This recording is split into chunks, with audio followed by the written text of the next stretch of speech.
ನಮಸ್ಕಾರ, ನೀವು ನೋಡ್ತಾ ಇದ್ದೀರಾ ಸ್ಪೀಡ್ ನ್ಯೂಸ್ ಕನ್ನಡ. ನಾನು ಸಂತೋಷ್ ಕಶ್ಯಪ್. ಮಧ್ಯಪ್ರಾಚ್ಯದಲ್ಲಿ ಇರಾನ್ ವರ್ಸಸ್ ಇಸ್ರೇಲ್ ಯುದ್ಧ ಆರಂಭವಾಗಿ ಬರೋಬ್ಬರಿ ತಿಂಗಳ ಹಂತಕ್ಕೆ ಬರ್ತಾ ಇದೆ.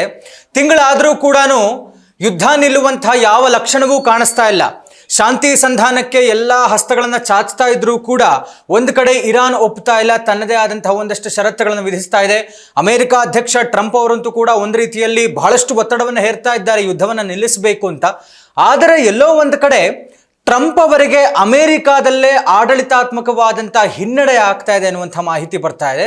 ಬಿಕಾಸ್ ಹಣ ಖರ್ಚೇನಾಗ್ತಾ ಇದೆ, ಆರ್ಥಿಕವಾಗಿ ಎಲ್ಲೋ ಒಂದು ಕಡೆ ಬಹಳಷ್ಟು ನಷ್ಟ ಆಗ್ತಾ ಇದೆ ಅಮೆರಿಕಕ್ಕೆ ಅಂತ ಹೇಳಲಾಗ್ತಾ ಇದೆ. ಈಗಾಗಲೇ ಯುದ್ಧ ಅಂತ ಹೇಳಿದ್ರೆ ಪರಸ್ಪರವಾಗಿ ಎರಡೂ ದೇಶಗಳಲ್ಲಿ ಬೇಕಾದಷ್ಟು ನಷ್ಟಗಳು, ಸಾವುಗಳು ಎಲ್ಲವೂ ಸಂಭವಿಸ್ತವೆ. ಆದರೆ ಇರುವಂಥ ಮಾಹಿತಿ ಪ್ರಕಾರ ಒಂದು ದಿನಕ್ಕೆ ಅಂದರೆ ಅಮೆರಿಕ ಖರ್ಚು ಮಾಡ್ತಾ ಇರುವಂಥ ಹಣ ಒಂದು ದಿನ ಯುದ್ಧಕ್ಕೆ $1 ಬಿಲಿಯನ್ ಖರ್ಚು ಮಾಡ್ತಾ ಇದೆ. ಅಂದರೆ ಎಲ್ಲೋ ಒಂದು ಕಡೆ ಸ್ವಲ್ಪ ಯೋಚನೆ ಮಾಡಿ ನೋಡಿದ್ದರೆ ಇಷ್ಟೆಲ್ಲ ಹಣ ಖರ್ಚು ಮಾಡಬೇಕಾಗಿತ್ತ ಯುದ್ಧಕ್ಕೆ ಅನ್ನುವಂಥ ಚರ್ಚೆ ಒಂದು ಕಡೆ ಆದರೆ, ಒಂದು ದಿನದ ಯುದ್ಧಕ್ಕೆ $1 ಬಿಲಿಯನ್ ಆದರೆ ಇಲ್ಲಿಯ ತನಕವೂ ತಿಂಗಳು ದಾಟಿರುವಂತಹ ಇರಾನ್ ವರ್ಸಸ್ ಇಸ್ರೇಲ್ ಯುದ್ಧ ಅಂದರೆ ಇಸ್ರೇಲ್ಗೆ ಬೆಂಬಲ ಘೋಷಿಸಿರುವಂತಹ ಅಮೆರಿಕ ತಾನು ಖರ್ಚು ಮಾಡಿರುವಂತಹ ದುಡ್ಡು ಬಂದು $35 ಬಿಲಿಯನ್. ಇಲ್ಲಿಯ ತನಕ ಯುದ್ಧಕ್ಕೆ ಒಟ್ಟಾರೆ ಅಮೆರಿಕ ಖರ್ಚು ಮಾಡಿರುವಂತಹ ಹಣ $35 ಬಿಲಿಯನ್.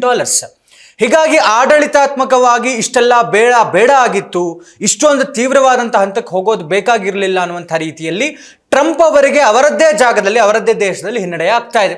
ಆದರೆ ಇದರೆಲ್ಲದರ ಒಟ್ಟಾರೆಯ ಎಫೆಕ್ಟ್ ಅಂತ ಏನಿದೆ, ಇದು ಖಂಡಿತವಾಗಿಯೂ ಜನಸಾಮಾನ್ಯರ ಮೇಲೆ ತಟ್ಟುತ್ತಾ ಇದೆ.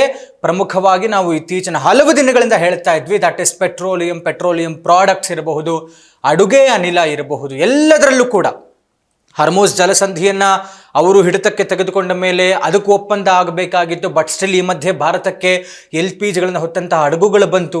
ಇದರ ಮಧ್ಯೆ ಪೆಟ್ರೋಲಿಯಂ ಪ್ರಾಡಕ್ಟ್ಸ್ ಇರಬಹುದು, ಪೆಟ್ರೋಲ್ ವಿಚಾರದಲ್ಲಿರಬಹುದು, ದರ ಏರಿಕೆ ಆಗುತ್ತೆ ಅಂತ ದರ ಏರಿಕೆ ಆಗ್ತಾ ಇದೆ. ಹೌದು, ಅಡುಗೆ ಅನಿಲದ ಸಮಸ್ಯೆಯನ್ನು ಹೋಟೆಲ್ ಅವರು ಎದುರಿಸಿದ್ರು, ಜನಸಾಮಾನ್ಯರು ಎದುರಿಸಿದ್ರು, ಇದೆಲ್ಲವೂ ಗೊತ್ತೇ ಇದೆ. ಇದರ ಮಧ್ಯೆ ಈಗ ಸಮಸ್ಯೆ ಎದುರಿಸ್ತಾ ಇರುವಂಥವರು ಆಟೋ ಡ್ರೈವರ್ಸ್. ಎಸ್ ಪಾಪ, ಒಂದು ರೀತಿಯಲ್ಲಿ ದಿನಗೂಲಿಯನ್ನು ಮಾಡುವಂತಹ ಆಟೋ ಡ್ರೈವರ್ಸ್ ಅಂದರೆ ತಮ್ಮ ಒಂದು ದಿನದ ಆದಾಯದ ಮೇಲೆ ಜೀವನವನ್ನು ನಡೆಸುವಂತಹ ಆಟೋ ಡ್ರೈವರ್ಸ್ ಏನಿದ್ದಾರೆ ಅವರುಗಳಿಗೆ ಇದೀಗ ಸಂಕಷ್ಟದ ದಿನಗಳು ಎದುರಾಗ್ತಾ ಇದೆ. ಆಟೋ ಗ್ಯಾಸ್ನ ಟ್ರಬಲ್ ಹೆಚ್ಚಾಗಿದೆ. ನಾವು ಇತ್ತೀಚಿನ ದಿನಗಳಲ್ಲಿ ಏನು ನೋಡಿದ್ವಿ, ಎಲ್ಲೋ ಒಂದು ಕಡೆ ಪೆಟ್ರೋಲ್ ಸಿಗದೇ ಇಲ್ಲ, ಪೆಟ್ರೋಲ್ ಖಾಲಿ ಆಗೋಗ್ಬಿಡುತ್ತೆ ಅನ್ನೋ ಅಂತ ಕ್ಯೂ ಗಟ್ಟಲೆ ಜನ ನಿಂತುಬಿಟ್ರು. ಪೆಟ್ರೋಲ್ ಬಂಕ್ಗಳ ಮುಂದೆ ಬಾಟಲ್ಗಳು, ಕ್ಯಾನ್ಗಳನ್ನ ಹಿಡ್ಕೊಂಡು ಒಂದೇ ಸರ್ತಿ ತೊಗೊಂಡು ಹೋಗ್ಬೋಣ ಅಂತ ಕ್ಯೂ ಗಟ್ಟಲೆ ಜನ ನಿಂತ್ಬಿಟ್ರು. ಈ ಮಧ್ಯೆ ಅಡುಗೆ ಅನಿಲಕ್ಕೂ ಕೂಡ ಈ ಬುಕ್ಕಿಂಗ್ನ ಏಜೆನ್ಸಿ ಏನಿತ್ತಲ್ಲ ಅದರಲ್ಲಿ ಒಂದಷ್ಟು ವ್ಯತ್ಯಾಸಗಳು ಕಾಣಿಸ್ತು. ಹೀಗಾಗಿ ಬುಕ್ಕಿಂಗ್ ಮಾಡಿಸ್ಕೊಳ್ಳೋದಕ್ಕೋಸ್ಕರ ಇರಬಹುದು, ಈ ಸಿಲಿಂಡರ್ನ ಕಲೆಕ್ಟ್ ಮಾಡ್ಕೊಳ್ಳೋದಕ್ಕೋಸ್ಕರ ಇರಬಹುದು, ಜನಗಳು ಕ್ಯೂ ನಿಂತರು. ಇದೀಗ ಕ್ಯೂ ನಿಲ್ಲುವಂತಹ ಪರಿಸ್ಥಿತಿ ಇರುವಂಥದ್ದು ಆಟೋ ಡ್ರೈವರ್ಸ್ಗೆ. ಎಸ್, 800 ಆಟೋಗಳು, ಇವತ್ತೊಂದು ದೃಶ್ಯವನ್ನು ತೋರಿಸ್ತೇವೆ ನಿಮಗೆ. ನಾಗರಬಾವಿ ಸರ್ಕಲ್ನಲ್ಲಿ 800 ಆಟೋಗಳು ಆ ಗ್ಯಾಸ್ನ ಹಾಕಿಸ್ಕೊಳ್ಳೋದಕ್ಕೆ ಪೆಟ್ರೋಲ್ ಬಂಕ್ ಮುಂದೆ ನಿಂತಿದ್ದಾರೆ. ಇವತ್ತಿನ ಪರಿಸ್ಥಿತಿ ಬೆಂಗಳೂರಿನಲ್ಲಿರುವಂತಹ ಬಹುತೇಕ ಪೆಟ್ರೋಲ್ ಬಂಕ್ಗಳಲ್ಲಿ ಒಂದು ಬೋರ್ಡ್ ಕಾಣಿಸ್ತಾ ಇದೆ, no stock auto LPG gas ಅಂತ. ಆಟೋ LPG ಏನಿದೆ ಅದು ನೋ ಸ್ಟಾಕ್ ಅನ್ನುವಂಥ ಬೋರ್ಡ್ ಇರುವಂಥ ಕಾರಣ ಎಲ್ಲೋ ಒಂದು ಕಡೆ ಸಿಗುತ್ತಾ ಇದೆ ಅನ್ನುವಂಥ ಬಂಕ್ ಎದುರುಗಡೆ ಕಿಲೋಮೀಟರ್ ಗಟ್ಟಲೆ ಕ್ಯೂ ಅಲ್ಲಿ ಜನ ನಿಲ್ತಾ ಇದ್ದಾರೆ. ಎಂಥ ಪರಿಸ್ಥಿತಿ ಅಂತ ಹೇಳಿದ್ರೆ ಬಹುಶಃ ಇನ್ನು 20ರಿಂದ 23 ದಿನ ಇಂಥ ಒಂದು ಪರಿಸ್ಥಿತಿ ಸರಿ ಹೋಗೋದಿಲ್ಲ ಅನ್ನುವಂಥ ಮಾಹಿತಿ ಬರ್ತಾ ಇದೆ. ಆಟೋ ಡ್ರೈವರ್ಸ್ ಇನ್ನೊಂದಷ್ಟು ದಿವಸಗಳು 20ರಿಂದ 23 ದಿನಗಳ ಕಾಲ ಇದೇ ಪರಿಸ್ಥಿತಿಯನ್ನು ಎದುರಿಸಬೇಕಾಗತ್ತೆ. ಅಂದರೆ ಎಲ್ಲಿ ಸಿಗುತ್ತೆ ಅಲ್ಲೇ ಹೋಗಿ ಗಂಟೆಗಟ್ಟಲೆ, ಕಿಲೋಮೀಟರ್ ಗಟ್ಟಲೆ ನಿಂತು ಗ್ಯಾಸನ್ನು ಪಡ್ಕೊಳ್ಳುವಂಥ ಒಂದು ಸಂದರ್ಭ ಎದುರಾಗ್ತಾ ಇದೆ. ಹೀಗಾಗಿ ಆದಷ್ಟು ಎಚ್ಚರದಿಂದಿರಬೇಕು ಆಟೋ ಡ್ರೈವರ್ಸ್. ಬಹುಶಃ ಈ ಪರಿಸ್ಥಿತಿಯನ್ನು ನಿಭಾಯಿಸುವಲ್ಲಿ ಸರ್ಕಾರವೂ ಕೂಡ ಗಮನ ಹರಿಸುತ್ತೆ ಅಂತ ನಾವು ಅಂದ್ಕೊಳ್ತಾ ಇದ್ದೇವೆ.